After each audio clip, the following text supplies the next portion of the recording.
Welcome back to Sawtooth Tactical.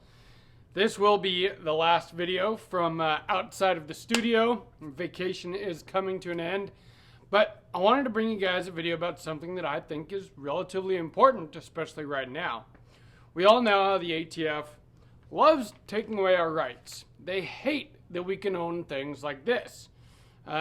Shorter rifles that are quieter, which are really no more dangerous than longer, louder rifles. But for some reason, they think that the National Firearms Act and the Gun Control Act gives them the right and the ability to take away our rights and our abilities.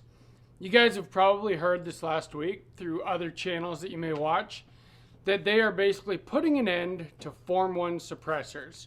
No more solvent traps. According to them, solvent traps don't exist, and that really makes it almost impossible to do a Form 1 suppressor unless you have CNC abilities and milling lathes and that kind of stuff. And I think that this could have bigger implications, and we're going to talk about that today. So make sure you subscribe to Sawtooth Tactical, and let's begin. Just a little bit of backstory on the NFA. Not the whole NFA, I'm not going to go into all that. But basically, in order to get like a short-barreled rifle, there's a couple ways you could do it. Generally, two ways. A Form 4, which means that you buy a factory-built SBR, short-barreled rifle, and then you wait for up to a year before it gets approved, after you've already paid for your rifle, and then you get to go take it home.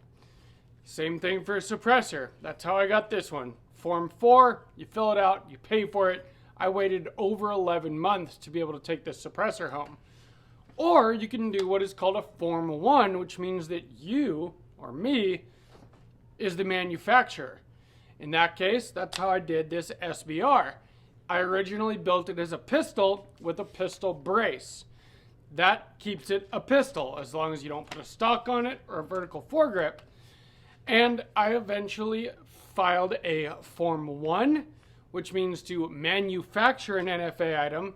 And that still took a few months, I think about 4 months, but it was a lot less than 11. And then when it got approved, I was able to put the stock on it. And if I wanted a vertical foregrip on this, although where the gas block is on this one, kind of makes that hard. And I like the way it is. But Form 1s are great because, for one thing, they take a lot less time than a Form 4 does to get approved. Why? I have no idea. But for two, a lot of us that are into firearms are into building firearms. That's one of the most fun things about it, in my opinion. Maybe even more fun than shooting them. I love building them. And I'm not alone on that. A lot of people do. And so that's kind of one of the beauty of the Form 1. You can build out your firearm as long as your lower is registered as an other when you buy it instead of a rifle or a pistol or whatever. And then you can make it an SBR later if you want to. And if you don't want to, you don't have to do that. Well, suppressors, you could also do Form 1s for a long time. There were companies that made solvent traps. Now, a solvent trap, without going too deep into it, looks a lot like a suppressor, but it doesn't have holes drilled in the end cap. I think a lot of the time it doesn't have holes drilled in the baffles. And they were sold as a device to help you clean your firearm. Basically, the solvent from cleaning your barrel would get trapped in there, and you could filter it and reuse it. But what they were great for is that you could buy a solvent trap, which was not a suppressor, and file a Form 1, do everything exactly the way the law says you have to do it, drill out those holes yourself and make yourself your own suppressor. For one thing, it took a lot less time than a Form 4 to get approved and buying a factory suppressor, and it was a lot more cost effective. Very similar as building your own SBR. So what happened recently, within this last week, in fact, I kind of saw coming for a while, but about a year ago or so, they stopped approving people's solvent trap suppressor Form 1s.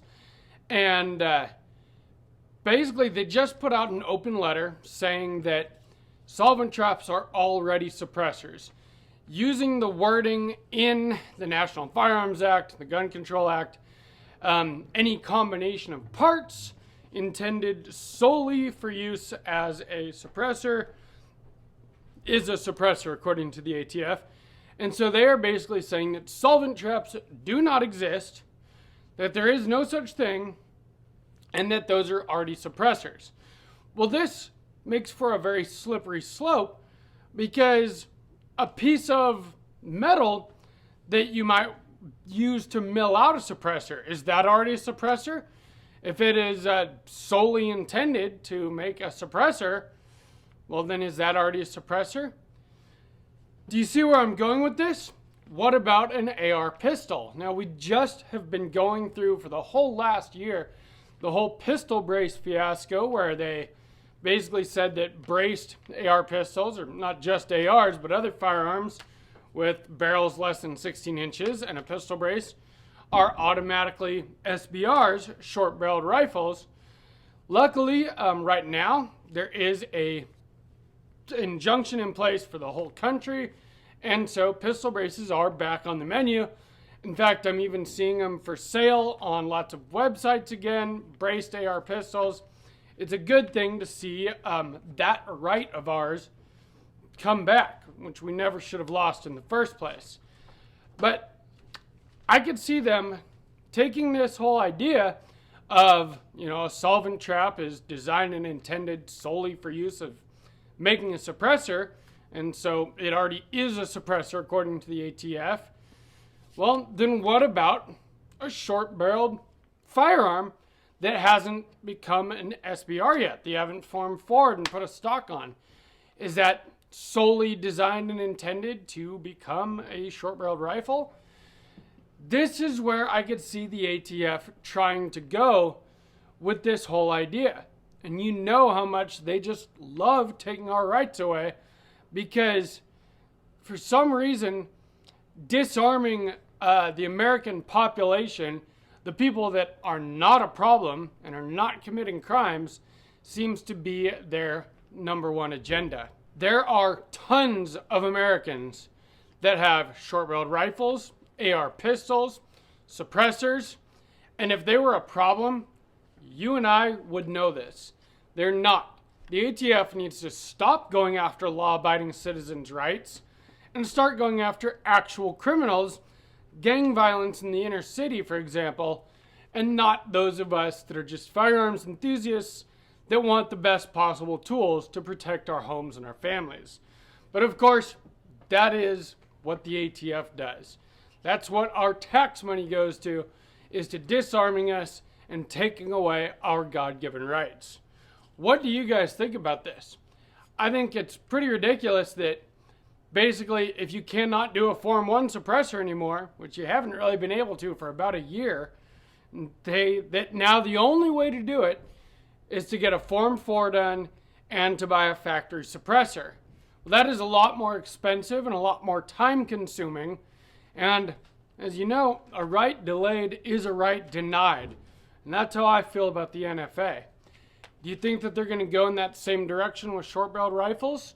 Because I could see that happening very easily, especially with the current regime in place, with Director Steve Dettelbach and Joe Biden at the helm. They're going to do everything that they can to take away our rights, the rights of the people that are not causing any problems. And I think it's absolutely ridiculous. But let me know what you think down in the comments. Do you think that I'm totally out there and that we have nothing to worry about when it comes to AR pistols and SBRs? Or do you think that they are going to take every step that they can, throw everything at the wall that they possibly can, and see what sticks? Because that seems to be what we're seeing from the ATF these days. I would love to know what you guys think.